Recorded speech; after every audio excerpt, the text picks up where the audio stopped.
누가복음 22장 39절에서 46절입니다. 예수님이 기도하러 감난산에 가십니다. 그 유명한 겟세마네 동산의 기도입니다. 그 감난산에 겟세마네 동산이 있다 여기시면 돼요. 39절에 예수님이 나가서 예루살렘을 나가 감난산에 가셨다는 거예요. 습관을 따라. 예수님이 낮에 예루살렘 성전에서 말씀을 가르치고 이제 쉬시러 그 예루살렘 성전 맞은편에 있는 감난산에 올라가셔서 쉬셨다 합니다. 그 잠은 예루살렘에서 가까운 벳파게 혹은 베다니에서 주무시고요. 예, 감난산에 올라가셔 기도하시는데 제자들에게 하시는 말씀이 있어요. 기도하라고요. 유혹에 빠지지 않게 기도하라고요. 유혹은 시험입니다. 앞에 31절에 사탄이 베드로 시험한댔어요. 베드로만 시험하는 게 아니고 제자들 모두 시험하고요. 지금도 우리를 시험합니다. 그런 시험에 빠지지 않게 기도하랍니다. 유혹에 빠지지 않는 유일한 길은 기도하는 겁니다. 여기에 기도하라 하는 이 단어가 좀 특별해요. 일반적으로 기도하다 는 그 단어에다가 앞에 전치사가 붙었어요. 그래서 그 뜻이 기도하는데 맹세하고 다짐, 그러니까 결심해서 기도하는 겁니다. 그러니까 유혹에 빠지지 않게 마음 작정하고 기도하라 이런 뜻입니다. 기도를 할 때 일반적으로 기도할 때 있죠, 그죠? 늘 그냥 기도하는 그 습관을 따라. 근데 그게 아니라 마귀의 시험에 있다. 내가 마귀의 시험에 빠지지 않아야지 하고 마음 다부지게 해서 기도하라는 단어입니다.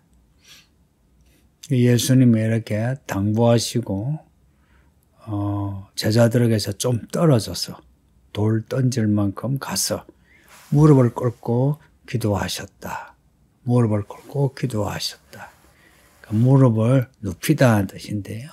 무릎을 꿇고 혹은 우리가 흔히 무릎을 꿇는 그 모습도 그렇지만 우리가 이 엎어져 눕는 모습 있죠. 무릎을 그냥 눕히는, 그러니까 눕는 거예요. 눕는데 엎어 눕는 그런 식으로 기도하셨다. 그 하시는 기도 내용이 아버지여, 말 아버지의 뜻이거든. 이 잔을 내게서 옮기시옵소서. 그러나 내 원대로 마시옵고 아버지 원대로 되기를 원하나이다. 이 기도문이 복음서에 나오는데요. 이 누가복음만 아니라 마가복음도 나오고요, 마태복음도 나오는데요. 예수님이 밤새 기도하신 그 기도 전체 내용을 요약한 겁니다. 밤새도록 이 기도를 하셨다는 겁니다. 예수님의 마음이 처절한 거죠. 내일 자신의 죽음을 앞두고 예수님도 하시는 말씀이 이 잔 내게서 옮겨달라고, 치워달라고. 우리가 치우다 할 때 영어로도 take away를 하죠. 치워달랍니다. 우리 예수님도 자신의 그 고난에 대해서 좀 치워달랍니다. 그러나 내 원대로 마시고 아버지 원대로 되기를 원하나이다. 여기에 그 42절인데요. 아버지 뜻하고 아버지의 원하고 좀 단어가 달라요. 아버지의 뜻은 아버지의 계획, 아버지의 경륜 그런 겁니다. 아버지의 계획이거든. 하고는. 근데 아버지의 원은 아버지의 바람, 아버지의 욕망 이런 겁니다. 어느 게 더 셀까요? 아버지의 원이 더 센 의미죠. 그러니까 아버지의 계획이거든. 저 여자는 옮겨달라고. 근데 아버지의 그런 갈망 혹은 아버지의 소망이라면은 아버지의 뜻대로 되기를 원합니다 하는 겁니다.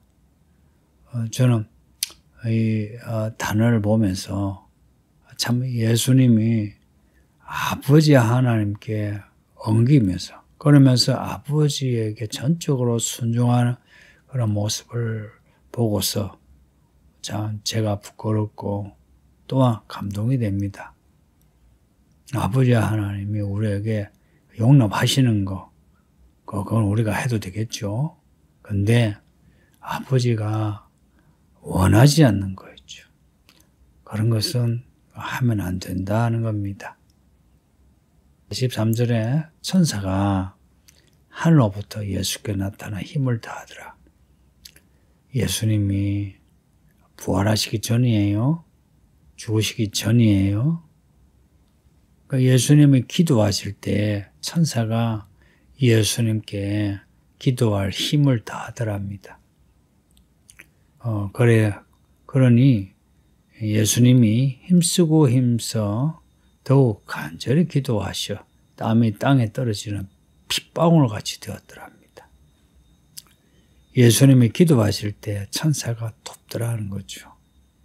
그리고 예수님이 그 천사의 도움을 입어 기도하시는데 땀이 땅에 떨어지는 핏방울 같이 그렇게 죽어라 기도하셨다는 거죠. 성도님들, 우리가 기도할 때 천사가 돕는다는 거 믿으세요? 성령이 우리를 도우신다 그러죠. 우리가 요한복음 읽으면 그 내용이 그렇잖아요. 보혜사 성령이. 그러니까 천사가 하늘로부터 예수님께 나타나 힘을 다하더라. 이거 성령이 도우시더라. 이렇게 봐도 돼요. 우리가 기도할 때 하나님이 도우신다는 겁니다. 그러니 기도할 때에 힘을 내어 기도하세요. 매일 똑같은 목소리에 막 부르짖어 기도하기 힘들죠. 그러나 그렇게 부르짖어 기도할 때는 그렇게 해야 합니다. 예수님이 매일 이렇게 땀이 땅에 떨어지는 핏방울처럼 기도하신 건 아니겠죠.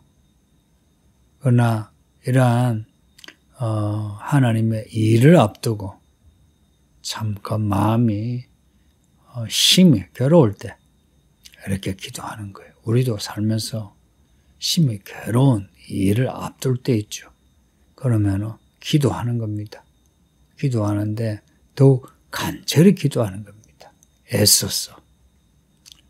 그렇게 할 수 있는 것은 하나님이 도우시는 거예요. 천사가 예수님을 도운 것처럼 성령이 우리를 도우십니다. 예수님이 이렇게 기도하시는 후에 제자들에게 가서 보니 제자들이 다 잠들어 있습니다. 기도하라 했는데 잠들어 있습니다. 왜 잠들어 있노 하니까 슬픔을 인하여. 이 슬픔으로 번역이 된 이 단어는 슬픔만 아니라 고뇌, 근심, 걱정 이렇게 번역이 되는 단어예요. 예수님이 계속해서 참 그 무거운 말씀을 계속 하셨죠. 특히나 자신의 죽음에 대해서 혹은 종말에 대해서 그 제자들의 마음이 무거워요. 그래요. 무거우니 참 이 소망이 있어야 기도가 되잖아요. 근데 소망은 예수님이 하신 말씀에 소망은 발견하지 못하고 참 무거운 것만. 그래서 마음이 무거워요. 그럼 그 무거운 마음으로 기도하는 기도가 되겠습니까? 그냥 자는 겁니다. 그렇게 잠든 걸 보시고 하시는 말씀이 어찌하여 자느냐? 시험에 들지 않게 일어나 기도하라 합니다. 어찌하여 자느냐? 기도하지 않은 사람들 보고 하시는 말씀이에요. 어찌하여 기도하지 않느냐. 또 기도한다면서 졸은 사람에게 어찌하여 졸면서 기도하느냐. 시험에 들지 않게 기도하라. 시험에 들지 않게 일어나 기도하라. 마귀의 시험 들지 않으려면 기도하는 길밖에 없습니다. 지금 기도하지 않는 우리 성도들 장차 다가올 환난을 면할 수가 없습니다. 시험에 듭니다. 수능 있기 전에 열심히 공부해야죠. 그죠? 근데 수능 전에 수능을 준비하지 않으면 어떻게 해요? 그러면 수능을 망칩니다. 근데 수능은 재수 삼수가 가능해요. 그러나 예수님이 오실 때는 재수 삼수가 없습니다. 한번 천국의 문이 닫히면 안 열려요. 지금 기도하는 사람은 더 애써 기도하세요. 44절에 보면 예수께서 힘쓰고 애써 더욱 간절히 기도하시니, 요 구절 잘 보세요. 우리도 기도하고 있지만 더 힘쓰고 애써 더더욱 더 간절히 기도하는 겁니다. 이렇게 기도하지 않으면 시험에 듭니다. 왜 시험에 들면 마귀 새끼 됩니다. 교회 다니면서 마귀 새끼처럼 마귀 짓을 한다니까요. 누가? 당신이요. 지금 마음 안 좋아요. 뭐 나중에 하지. 내가 이만큼 기도하면 됐지 하는 사람은 반드시 마귀 짓을 합니다. 누가? 당신이. 그러니 기도하세요. 집에서, 직장에서 힘쓰고 해서 더욱 간절히 기도하는 그런 분위기 안 되죠. 예배당에 와서 하세요. 예배당에 몇 시간 가야 되는 것도 아니고 2, 30분 안에 올 수 있으면 핸드폰 같은 거, 텔레비전 이런 거 하지 말고 기도하러 오세요. 이게 아버지 하나님의 원입니다. 아버지 하나님의 뜻, 계획이기도 하고 아버지 하나님의 갈망이기도 합니다. 그래서 우리 성도들은 아무도 시험에 빠지지 않고 예수님과 함께 일어나 끝까지 하나님의 일을 하는 하나님의 종들 되기를 바랍니다. 아버지 하나님 감사합니다. 주의 말씀 읽고 들으시는 우리 모든 성도들이 다 기도하여 예수님과 함께 가게 하소서. 예수님 이름으로 기도합니다.